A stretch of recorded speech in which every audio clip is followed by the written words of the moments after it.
Welcome sa DRS 2.0. Fresh at nagbabagang happenings ba ang hanap mo? Mga padabarkads man yan o mga trending topics? Pues, sagutin natin yan. Kaya naman isubscribe nyo na ang ating channel para sa mga nagbabagang balita everyday. So ayan, welcome back again sa ating YouTube channel mga kadabarkads, and for today's video, napakarami nating pag-uusapan tungkol sa mga nangyayari po sa loob at sa labas ng Itbulaga sa TVJ and syempre sa mga dabarkads natin. So kanina ang bumungad po sa atin sa Itbulaga ay itong sila Alan Kay, si Paulo at ang mga nagagandahang mga kababaihan na host po ng Itbulaga. At ang unang hinahanap nga po ng mga dabarkads natin, walang iba kundi po si Atasha Mulak. Kasi dapat nga naman ay andirito po si Atasha sa Itbulaga. Pero wala. Friday and Saturday, madalas present si Atasha Mulak. Pero ngayon, bakit wala daw? Unang-una, si Atasha Mulak po ay may ganap para po sa bench March 21, 2025 mga kadabarkads. Kaya sa mga naghahanap po sa kanya, meron po siyang event. Meron po siyang ganap. Sa mga nagsasabi pong inalis, tinanggal si Atasha Mulak po, ulit-ulit ko pong sasabihin na hindi po siya inalis. Okay, sobrang hectic lang talaga ng kanyang mga schedule, kaya wala siyang time mag-Itbulaga. Samantalang ang sugod bahay mga kapatid naman po ay nandirito sa barangay Pasadena, San Juan City. And talagang ang dami pong nakiisa, pumila at nagpa-register sa sugod bahay mga kapatid. And speaking of sugod bahay, kanina sa nanalo po ng 50k yung nasugod, no? Plus mga regalo, medyo naging emosyonal po ang mga host ng Itbulaga dyan sa sugod bahay mga kapatid. Lalo na po si Jose Manalo, 'di ba? Si Wally Viola and syempre si Ryan Agoncillo. Dahil sabi nga po nung nanalo, kakakasal lang daw nila nung asawa niya noon, may ka-live-in daw na iba, kaya ang pangaral po ni Jose Manalo, hayaan na lang daw at wag i-entertain ang mga ganong klase po na tao. Samantalang hindi naman po nakalagpas sa mga viewers etong bandage ni Jose Manalo sa kanyang binte. Ang tanong po nila na paano kaya daw etong binte ni Jose Manalo. Sa aking pagkakaalam, matagal na po yung ganyan mga kadabarkads. May time lang na natitrigger yung kanyang binte, kaya may time na sumasakit. Kaya ang ginagawa po ni Jose Manalo, nilalagay niya po ng bandage.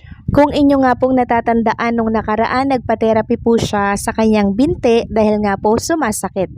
So yan po yun mga kadabarkads. Kaya sa mga nag-aalala po kay Jose Manalo, huwag kayong mag-alala, okay lang po si Jose. And speaking of sugod bahay mga kapatid, mga kadabarkads, may panibago pong sponsors ang Itbulaga Sugod Bahay mga kapatid. Walang iba kundi po itong Mega Sardines, and nabigay nga po sila ng Mega Sardines dito po sa Sugod Bahay. Nagpa-free taste po sila dito, and ang isa pa dito ang marketing po ng Mega Sardines nasa Itbulaga. Bumisita po sila kanina. So maraming salamat Mega Sardines sa pagtitiwala nyo po sa programang Itbulaga, dahil ito ang pinili ninyo upang dito magpa-advertise ng inyong product. Sana mas marami pa pong sponsors ang dumating dito po sa Itbulaga. Congratulations Itbulaga TVJ Production at sa mga dabarkads natin. Samantalang inanunsyo po ni Bossing Vic Soto, Boss Joey De Leon, etong makakasama natin bukas, araw po yan ng Sabado. Walang iba kundi po ang GAT. Nasa Itbulaga po sila bukas. And syempre mga kadabarkads, inanunsyo din po ni Bossing Vic Soto na bukas nga po magkakaroon ng bunutan kung sino-sino mga dabarkads natin yung magkakateam para po sa Lenten Special ng Itbulaga. So exciting ito.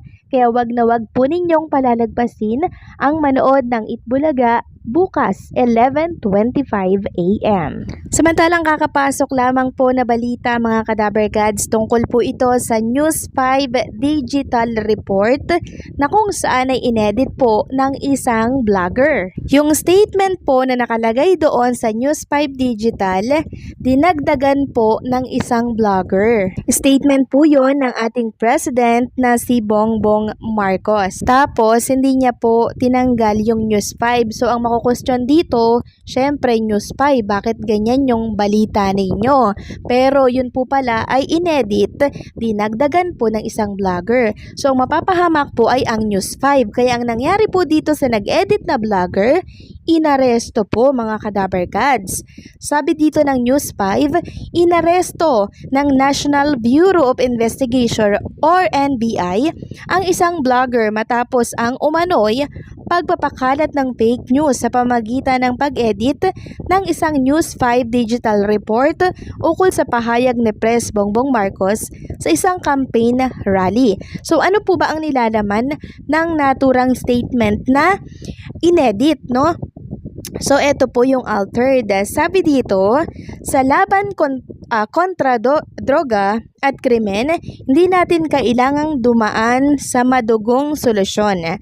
Walang naniniwala na ang solusyon sa krimen at droga ay pumatay ng libu-libong kapwa Pilipino. Hindi tama yon.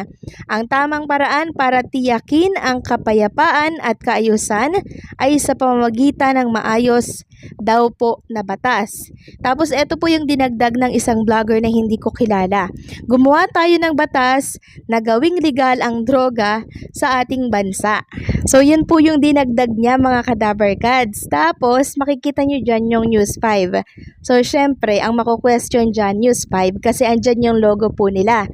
Tapos yung statement dinagdagan. So hindi naman po TV5 ang may gawa noon kundi isang vlogger po pala. Kaya ngayon arestado po siya. So isa na rin po itong aral siguro para po sa mga nagkakalat ng fake news. Yung dinadagdagan po yung statement na hindi naman sinabi.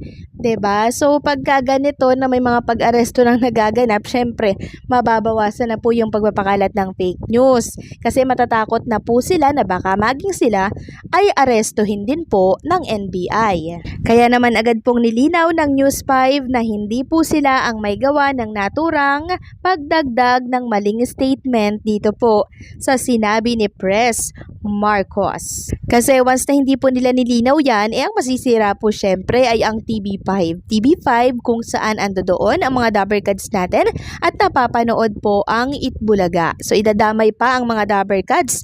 Ang News 5, 'di ba? Grabe din. Kung kayo'y mag-e-edit ng mga ganyang salita, tanggalin nyo po yung logo mismo ng News 5 para hindi naman tayo agad mahalata na gawa-gawa lamang yung inyong mga statement. Samantalang sa mga nagtatanong naman kung ano po ang update sa kasong sinampa ni Bossing Vic Soto, ayun po si Daryl Yap ay nagpiyansa na agad. Pumunta po agad siya sa korte para magpiyansa ng 20,000 pesos para po siya ay pansamantalang makalaya.